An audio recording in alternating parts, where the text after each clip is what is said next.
Hello दोस्तों, तो आज हम करने वाले हैं फ्लूइड मैकेनिक्स पार्ट 3 वीडियो। देखिए, एमसीक्यू पे मैं वीडियोस बना रहा हूँ, तो ये पार्ट 3 है। पार्ट 1 और 2 उसके लिए मैं लिंक डिस्क्रिप्शन बॉक्स में दे रहा हूँ, वहां पे आप देख सकते हैं। देखिए, क्वेश्चन नंबर 1 है, pump converts mechanical energy into dash energy. तो पंप जो मैकेनिकल एनर्जी को किस में कन्वर्ट करता है, तो उसका राइट आंसर है प्रेशर एंड काइनेटिक, या ये प्रेशर और काइनेटिक बोथ, तो दोनों में कन्वर्ट करता है। तो दोनों में कन्वर्ट करता है, प्रेशर एनर्जी और kinetic energy. Which among of the following is not an example of reciprocating pump? तो रेसिप्रोकेटिंग पंप कौन सा नहीं है?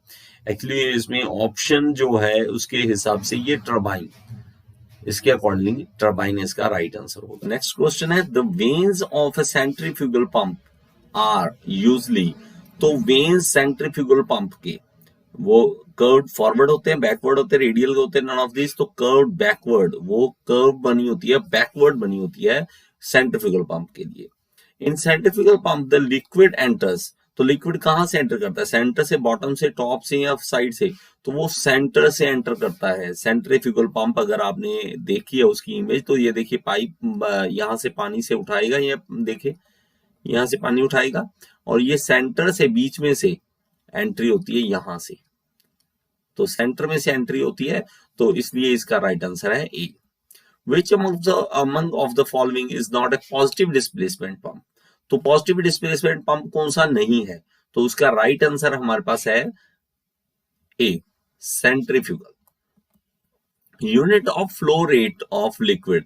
तो फ्लो रेट के क्या हमारे पास यूनिट्स हैं? मीटर स्क्वायर पर सेकंड, मीटर क्यूब पर सेकंड या मीटर पर सेकंड। तो इसका राइट आंसर है मीटर क्यूब पर second.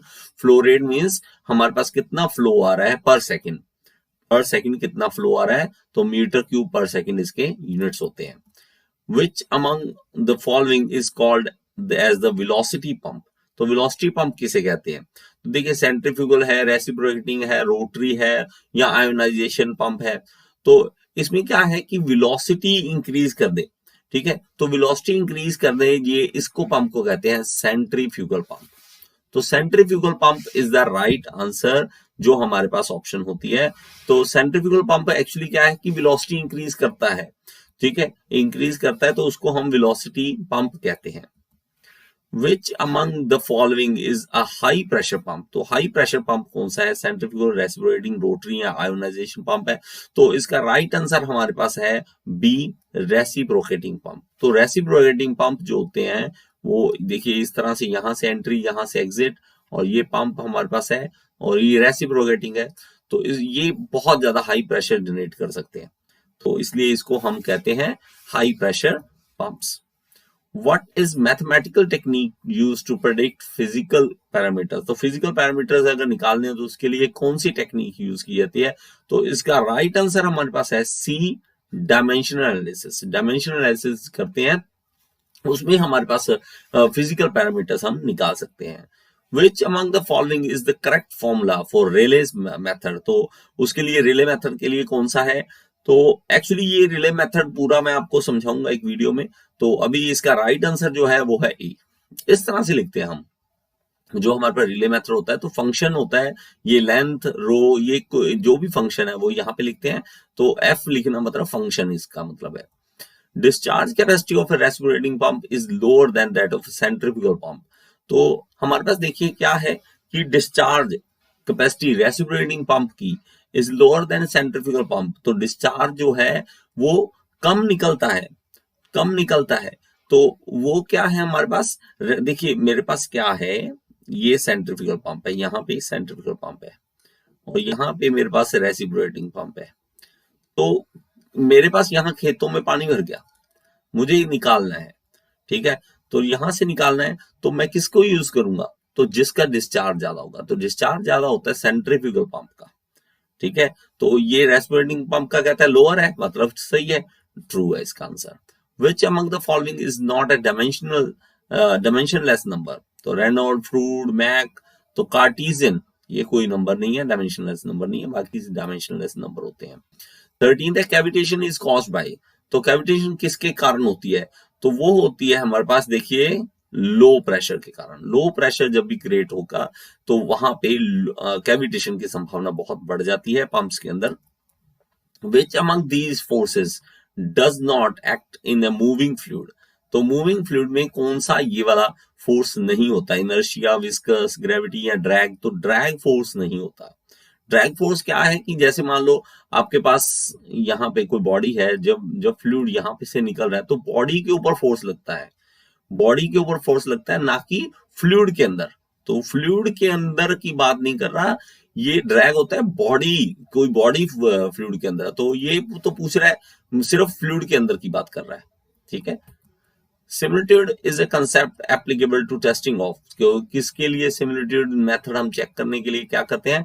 Mathematical model, physical model, engineering model या केमिकल? तो इसका राइट आंसर है engineering models. Which among the following is not a criteria to achieve similitude? तो हम कौन सा मेथड इसमें से नहीं यूज करते? नहीं, नॉट, ठीक है। ज्योमेट्रिकल, काइनेमेटिक, डायनेमिक या कंडीशनल? तो इसका राइट आंसर है हमारे पास डी, कंडीशनल सिमिलरिटी नहीं होती है, ऐसा कोई मेथड नहीं है हमारे पास। एनपीएसएच का फुल फॉर्म क्या है? Net positive suction head.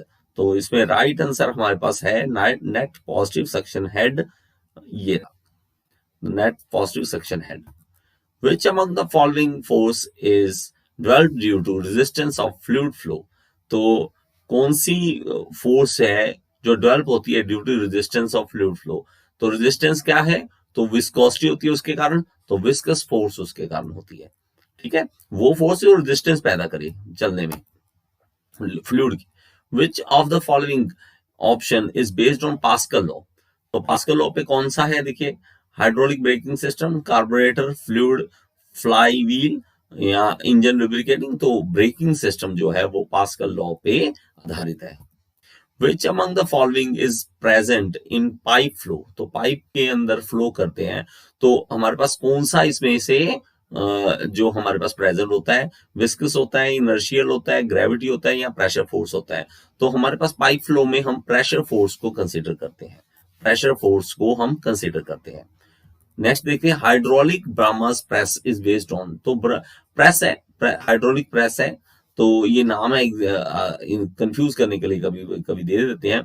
तो इसका राइट आंसर हमारे पास है वो पास्कल लॉ, पास्कल लॉ पे आधारित होता है।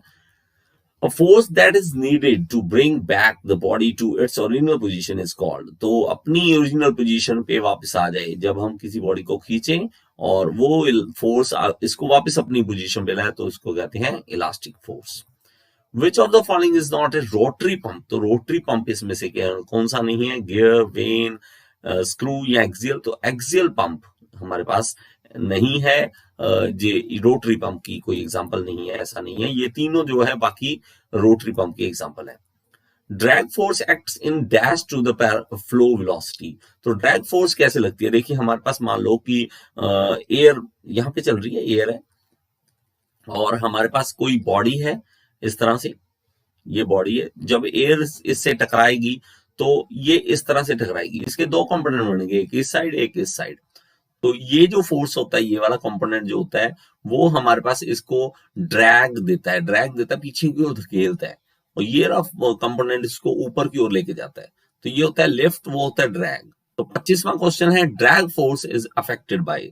तो अफेक्टेड बाय मतलब हमारे पास ऑप्शन कौन सी है? देखिए, cross sectional area, smoothness, rigidity, density, pressure, temperature या मास। तो ड्रैग फोर्स जो होता है एक्चुअली क्या है कि अगर मैं इस तरह से बॉडी रखता हूं, इस तरह से कोई, तो उसमें ड्रैग फोर्स ज्यादा होगा। अगर मैं इस तरह से उस बॉडी का शेप दे देता हूं, थोड़ा सा स्मूथ कर देता हूं, तो ये हमारे पास ड्रैग फोर्स कम हो जाएगी। अगर मैं इस तरह से एयरफॉइल शेप बना देता हूं, तो उस पर ड्रैग फोर्स और कम हो जाती है। तो हमारे पास A is the right answer. The lift force acts in dash to the flow velocity. तो मान लो वही सेम आ गया, लिफ्ट फोर्स मैंने अभी आपको बताया था, जैसे यहाँ पे देखिए लिफ्ट फोर्स ऊपर जा रहा था, तो ये परपेंडिकुलर डायरेक्शन में हो गया, ये डायरेक्शन इधर मूव कर रहा है और मेरे पास लिफ्ट इस तरफ है। तो ये इसका राइट आंसर जो होगा वो होगा परपेंडिकुलर डायरेक्शन। 27वां क्वेश्चन है, व्हाट इज मॉडल टेस्टिंग? तो मॉडल टेस्टिंग कौन सी है? Performance testing, partial testing, function testing या ओवरऑल टेस्टिंग? तो इसका राइट आंसर है हमारे पास परफॉर्मेंस टेस्टिंग। तो परफॉर्मेंस चेक करने के लिए हम करते हैं model testing. Rotary displacement pump are suitable for handling. तो रोटरी पंप किसको हैंडल अच्छा कर सकते हैं? ऑयल्स को, ग्रीडी लिक्विड्स को, बोथ ऑयल। तो ये ऑयल्स के लिए होता है। देखिए हमारे पास जहां भी ऑयल के लिए पंप यूज करते हैं तो रोटरी पंप हम यूज करते होते हैं। तो हमारा राइट आंसर ए है। 30th question, the pump hydrostatic test is tested at. तो देखिए हमारे पास हाइड्रोस्टैटिक टेस्ट होता है, तो उसके लिए पंप कितने पे चेक किया जाता है? 2 टाइम्स, 3 टाइम्स, 5 टाइम्स या 1.5 टाइम्स? ये क्वेश्चन मैं आपके लिए छोड़ रहा हूं। आप कमेंट बॉक्स में बताइए कि इसका 30th का राइट आंसर क्या होगा। मेरी बनाई और ज्यादा वीडियोस अगर आप देखना चाहते हैं तो यूट्यूब के सर्च बॉक्स में लिख दीजिए टॉपिक का नाम और साथ में लिख दीजिए गियर इंस्टीट्यूट। अगर उस टॉपिक में मैंने वीडियो बनाई है तो आपके सामने आ जाएगी। Thank you so much.